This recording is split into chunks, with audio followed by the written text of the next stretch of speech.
Hey, what is up, everybody? This is your boy AJTRIP, and welcome to the Rapid Reaction of Fastlane 2023. So, we'll talk about what went down tonight.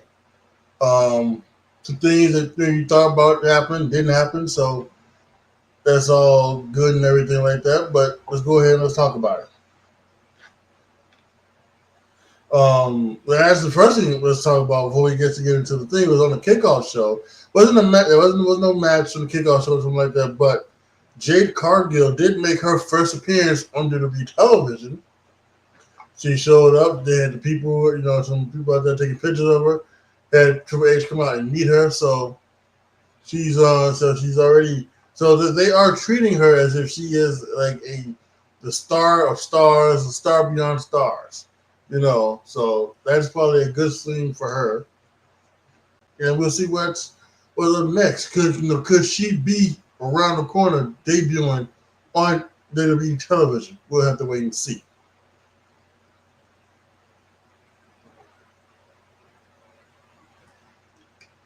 I'm gonna get another one of these later.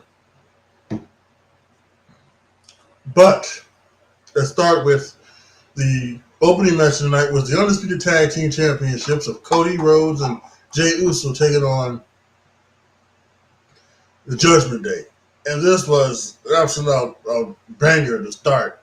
Great fusion. It does amaze me how over Jey Uso is with the crowd. Because when he gets up and he does his little thing, the crowd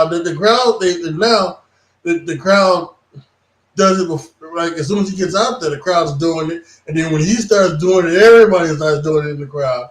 It's amazing how over and how such a star Jey Uso is right now, and it's amazing. And Cody is Cody, and you want to talk about like a hot tag. There was no hotter tag than when Jey Uso first tagged in Cody Rhodes, and the Indianapolis and the roof on the Indianapolis place both blew off the top. Amazing. Crowd was into it. Really good stuff. They started off working. Cody and Jay did working on the leg of Damian Priest. That would work out to have implications not only in the match but throughout later in the night. Incredible. This is some incredible stuff. Yeah, a lot of great stuff going on. It was amazing. We had Mommy and Dominic come down, and then JD Madonna was down out there as well. But the boys took care of business, and man, we had a Cody cutter kind of into a 1D, and then the Crossroads 1, 2, 3, the new tag team champions, Cody Rhodes and Jey Uso. Oh man, it's amazing. I can't wait to. I really can't wait. I've got the thing paused. I cannot wait until I can go back and watch it. So the press conference. So I can't wait to see if they come out there and do it. So this was a great match. Great way to start it off. Fun and exciting. 4.5 stars. I thought this was really incredible. And this is just another 4.5 star match that we have put on this year. At some point I'm thinking about doing a That's a Shoot while I talk about is this WWE's best best year in ring performance wise ever. And I think it certainly could be. I may have to do that one night, but man, this is amazing stuff from these 4 guys, and I was actually shocked that they went this way. I kind of thought what they would do is that, maybe they would have, like either the Judgment Day take them out, or they would have, get another miscommunication between Jay and Cody, maybe causing the thing again, saying that, did Jay do it on purpose? Does Cody believe in Jay and things like that? But no, it didn't happen like that. At least not this time. They become new tag team champions, and it's incredible. So there you have it. Again, like I said, 4.5 stars. Next, we have the match 6-man tag NWO between Bobby Lashley and the Street Profits.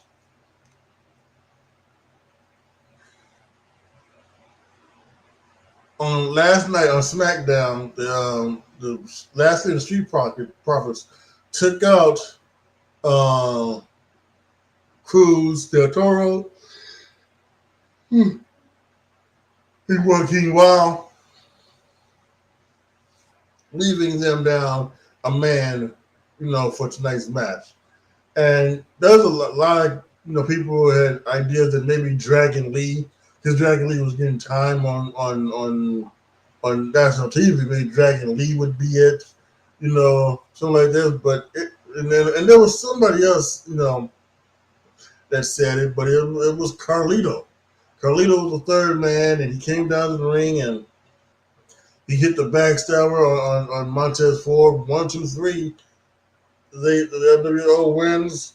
That was okay. Just an average tag match, 6-man tag. They were 3 stars. I think the star of this match though was obviously Pizza Hut. Yeah, Pizza Hut, because it was sponsored by Pizza Hut. Pizza was all around the ring before the match. Xavier Woods and King Booker and Wade Barrett, they were backstage in Pizza Hut, and then after the match, Woods came out there and delivered Pizza Hut to Corey Graves and Michael Cole. So yeah, I guess so. The real star of the match was not Carlito coming back. It wasn't the LWO. Wasn't even Bobby or the Street Profits. It was Pizza Hut. Anyway, next match was the women's TRIPLETT match between Io Sky, Charlotte Flair, and Asuka.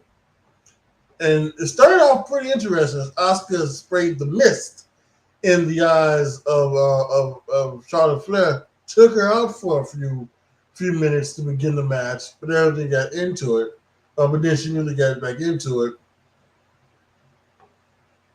I found this, they kind of started off slow.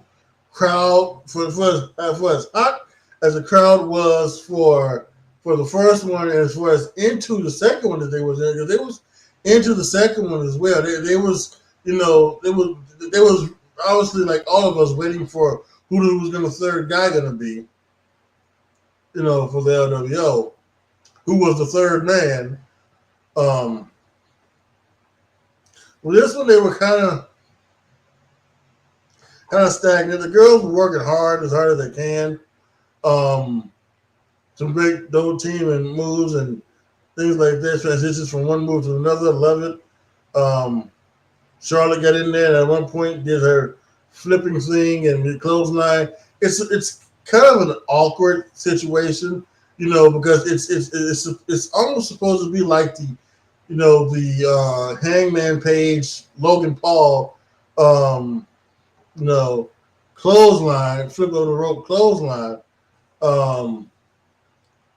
But I think you have a lot of momentum when you like springboard. When she does a flip, there's not momentum, because as she comes back up, it's not like a full momentum thing. So it always feels like she almost stops, then clotheslines. But but it is what it is. She's gonna keep doing it. She at least stopped doing her guy's move and Johnny's move. That was one thing that I think, on both occasions. That one thing. Although she was doing the moonsault pretty good, the foot to the elbow. I don't know. She didn't get too fond of that, but I neither here nor there. Some great action as always, as we thought. Bayley came down, but I think once at the beginning when Io said that she was going to do this alone, I wondered if Bayley was going to turn her back, but she came down to help Io, and put everything in the way it is. So let's face it, damage control is not wrong for the WWE. But so yeah, it is. I think it's coming sooner than you think. But it is going to be an explosion whenever it happens. And I think you're gonna have Bailey versus EO, and I think you may even see Bailey beat EO and become the new women's champion. All off of that, so all that could be very interesting. But we're waiting to see right now. That's not happening. EO won. She just Bailey came down and distracted the ref long enough for EO to hit her moonsault over the moonsault onto Charlotte Flair and get the victory. 3 3/4 stars. I thought again. I thought it was good. Good action from the ladies. They worked hard and get all of that stuff over and told the story that they were trying to tell. So loved it.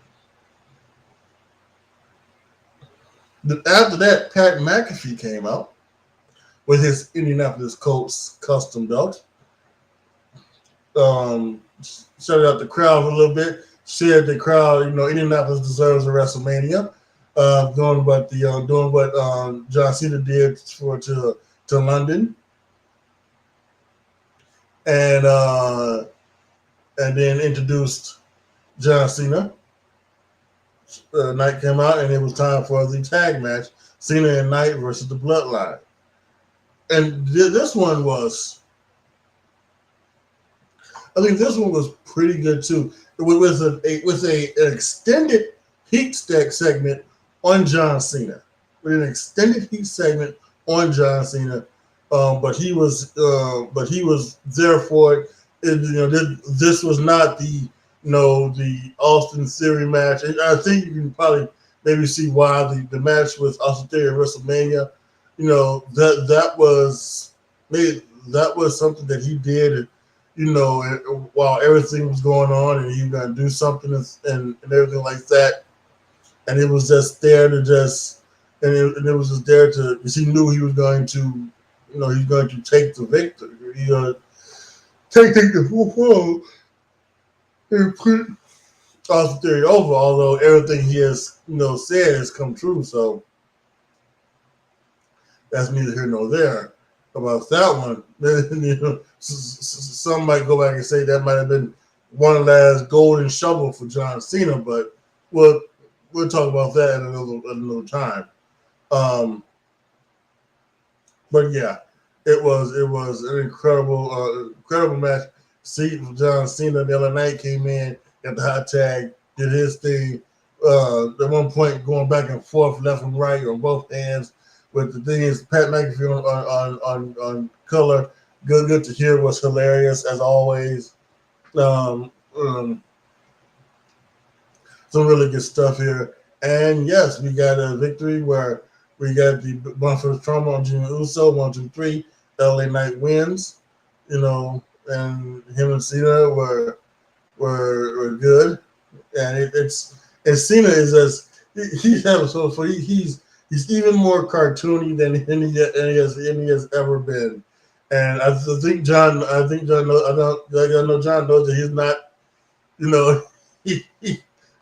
he doesn't need to try and, stay over or anything like that. He's a legend. He's at this point, he is who he is, and his job was just there to get LA Knight, beat up LA Knight, get the victory for him. For some reason, I don't know what there was some talk about. Saw on Twitter where there was a report where John Cena's not facing Roman Reigns. I don't know why people would have thought John Cena would have been facing Roman Reigns at the Crown Jewel. I think it's obviously it's LA Knight. It's LA Knight versus Roman Reigns at Crown Jewel. I think that makes a whole lot of sense. It makes more sense than Cena and Roman Reigns. We'll see Cena and Roman Reigns kind of this Tuesday on NXT. But yeah, I think this was great. This was exciting, and Again, it was pretty damn good. 3 3/4 stars. I love this one as well. Then we had two things. One, we had Damian Priest, going back there, he was talking about cashing in his title tonight on on whoever the champion is, doing the whatever that is, the last man standing match, right? But they were talking about his knee and everything like that. Then Rhea Ripley told him not to do it, so he gave the briefcase to Rhea and sat down and iced his knee and everything like that. And so, yeah, I think the fact that he hurt his knee cost him the opportunity to cash in tonight. Tonight would have been a great time for him to cash in that. And then also we've got another McMahon, Declan McMahon, son of Shane McMahon, the Indiana running back, and his teammates. They were there in attendance, showing behind there. So once again, Shane McMahon is still in good graces with the company, and his son Declan is there, and obviously, I assume that depending on what happens at Indiana, if Declan goes on to play in the NFL, that's good. Or if he doesn't, I'm sure he'll go right into NXT and be down there in NXT. So, but whatever it is, it was good to see.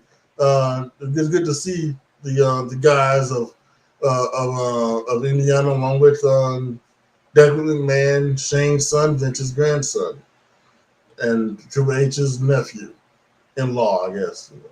That's because he's not truly Shane's brother, but that's neither here nor there.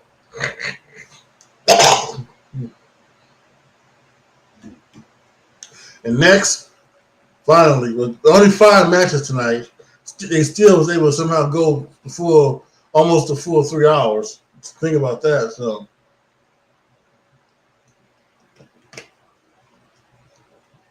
but you had the last man standing match between Shinsuke Nakamura and Seth Rollins. This was a good match. Definitely came down to the sped up at the end where Shinsuke Nakamura really started to focus on the back, giving chair shot to chair shot to chair shot, working on the back, putting him through a table. Going, after doing the announce table, Rollins was going to go for a super stomp onto the table. Shinsuke got off of it, climbed up the other side, and gave him the mist. This was red mist. And in my personal opinion, the reason why the mist was red was to give that illusion of blood. They're not going to do blood, but I think this was red to give the illusion of blood so that, when you look at pictures on the internet or something like that, you might, you would look at Seth Rollins and say, was he busted open? Something like that. But I think that's why the mist was red and not green. But anyway, he spits it in the mist, and Seth's face pushes him off the ladder onto the announce table. And then when Seth Rollins gets up, throws him in the ring, back saves him on the suplex. Everything they go to the outside and everything like that. They get to one point to where the fighting over there, and Seth Rollins gives him a pedigree, a stomp on a little ledge, and then gives him the Falcon Arrow through 2 tables. Seth is able to get to his feet. Shinsuke can't. Seth wins. Great match. 4.5 stars. Obviously, the story they told with Seth's back and everything like that, I thought was really good. Again, I think the problem was that, it's always okay for the babyface to overcome something. I think that's fine. But I just think that this might have been the time to pull the trigger on Shinsuke Nakamura. He had done so much to Seth that I think it kind of makes sense for Shinsuke to win and for him to become champion. And it didn't happen for him, unfortunately. And I think, unfortunately, for many Shinsuke Nakamura fans, I don't think it's ever going to happen. If it wasn't tonight, I don't think it's ever going to be. So that is what it is. For some of those people who are, kind of tired of Seth Rollins or are not fond of like the Seth Rollins thing or anything like that, I at some points I understand maybe where you're talking about where it's like, it's just it's not working, kind of. But I think I think it's not working because that the champion is Roman Reigns. See, they did that title no good by bringing it out because you automatically knew it was a second. It was going to be the second-rate championship automatically. That everybody said it. Even Seth Rollins, I think, said it in like an interview where this is going to be this is the second best championship, and we have to do something to make it not seem like that. And they've tried, but it's not. I don't think necessarily itself. It's just the fact that he's not the champion. The champion is Roman Reigns.